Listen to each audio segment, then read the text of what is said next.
में से किसी को मालूम है गंगा माता का अवतरण किस प्रकार से हुआ? आपके पास प्रसाद भी आ रहा है, प्रसाद भी लेते जाइएगा।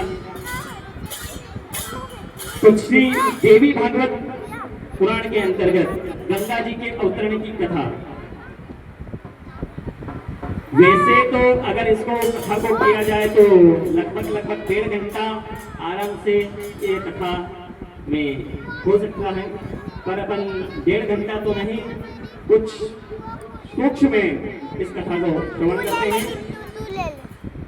सर्वमंगल मांगल्ये शिवे सर्वार्थ साधिके शरण्ये त्र्यंबके गौरी नारायणे नमोस्तुते। भुजंबे जगदंबे माते की जय। एकदा नारदो उवाच।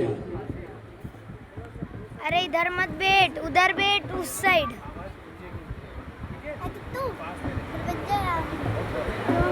हेलो श्री राधे। तो कहते हैं श्री देवी भागवत के अंतर्गत मां गंगा के अवतरण की कथा। पैर मत हिला। परम पूज्य संत श्री आगे मत आना है ना। राजन जी, अगर तेको जाना है ना तो उधर से मुलट के चल जाना है ना। सब लोग सुनते हैं वीडियो बना और जिन्होंने उनके मुख से देवी भागवत कथा सुनी होगी तो ये कथा उनके मुंह से भी सुनी होगी। एक समय की बात है, नारद जी विष्णु भगवान से पूछ रहे थे, हे भगवान। नारद जी कह रहे हैं, प्रभु नारद उवाच। एकदा गंगा कमंडलो स्थितः द्वितीय गंगा भूमि च निवासो। एक गंगा कहाँ पे है? ब्रह्मा जी के कमंडल में है, और एक गंगा कहाँ पर है? धरती माँ पर जो बह रही है। और एक गंगा के बारे में आप जानते हैं कहाँ पे है? भोलेनाथ जी के सर पे है। तो बोले ये गंगा माता के अवतरण की कथा, बोले ये माता गंगा के अवतरण की कथा बहुत अच्छी है और बहुत प्यारी है। जो राधा कृष्ण जी को मानते होंगे उनके लिए सुनने लायक बहुत अच्छी चीज है। जो राधा कृष्ण जी को मानते होंगे वो आज उनका दिल भी बड़ा खुश हो जाएगा ये सुनने से। तो कहते हैं तो नारद जी ने पूछा कि हे प्रभु आप मुझे ये गंगा अवतरण की कथा सुनाएं। तो कहते हैं एक बार ब्रह्मा जी अपने ब्रह्मलोक में बैठे हुए थे।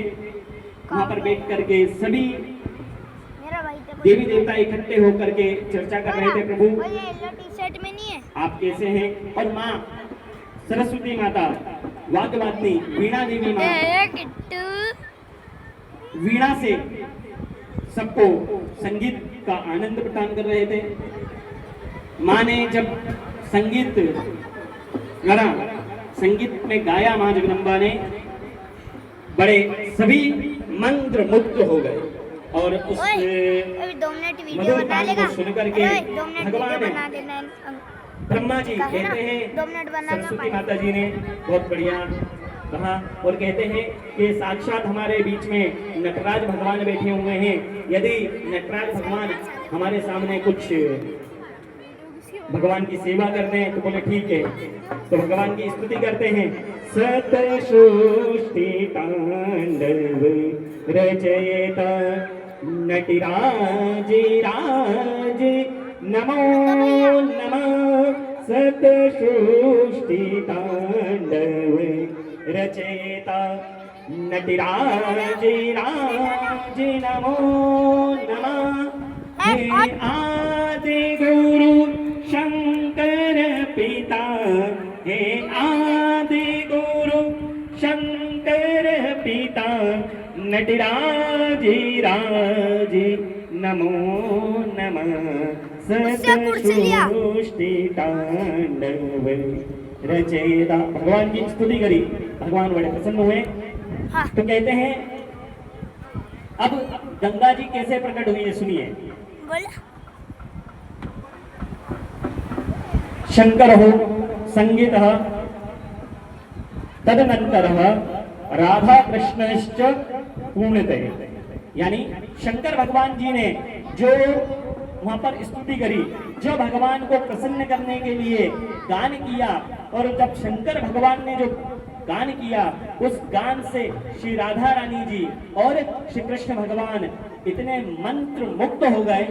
संगीत जब अपने कानों को सुनते हैं ना, तो बड़ा आनंद और अपने हृदय को भी बड़ा आनंद प्रदान करता है। रिटर्न कम करो, रिटर्न बेस में रिटर्न कम करो। अरे पंडित जी आप तो बोलो। बोलो श्री कृष्ण भगवान की जय, मोर मुकुट बंसी वाले की देखो क्या बता। जय। तो भगवान भोलेनाथ जी वो स्तुति रहा करी उधर साइड और है। इतनी बढ़िया भगवान की स्तुति करी कि जितने हाँ, भी उधर है, जा। देवता वहां पर बैठे हुए थे, सब इतने मंत्र मुक्त हो गए। और कहते हैं कि कुछ देवी देवता तो अपना होश खो करके मूर्छित अवस्था को प्राप्त हुए। और जैसे ही देवी देवता मूर्छित अवस्था को प्राप्त हुए, उसके बाद राधा रानी जी और श्री कृष्ण भगवान खुद जल बन करके, क्या बन करके, जल बन करके वहां पर बहने लगे।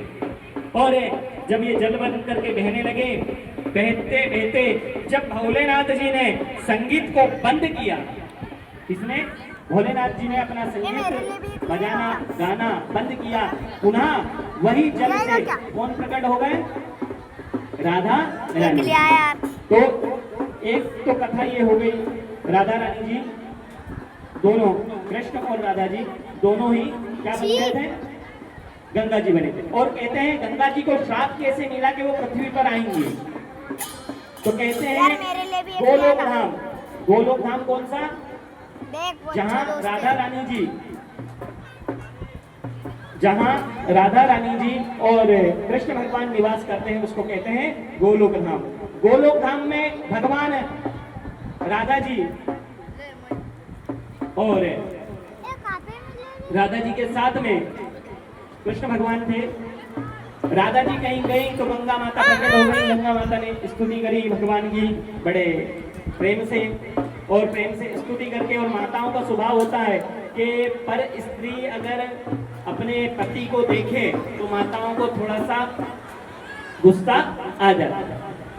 राधा रानी जी को भी गुस्सा आ गया, बोले तुम होती कौन हो जो मेरे आराध्य, मेरे प्रभु से तुम बात कर रही हो। बड़ा क्रोध आया, और क्रोध आते ही उन्होंने श्राप दिया कि तुम गोलोक धाम से पृथ्वी पर जाकर के निवास करोगी।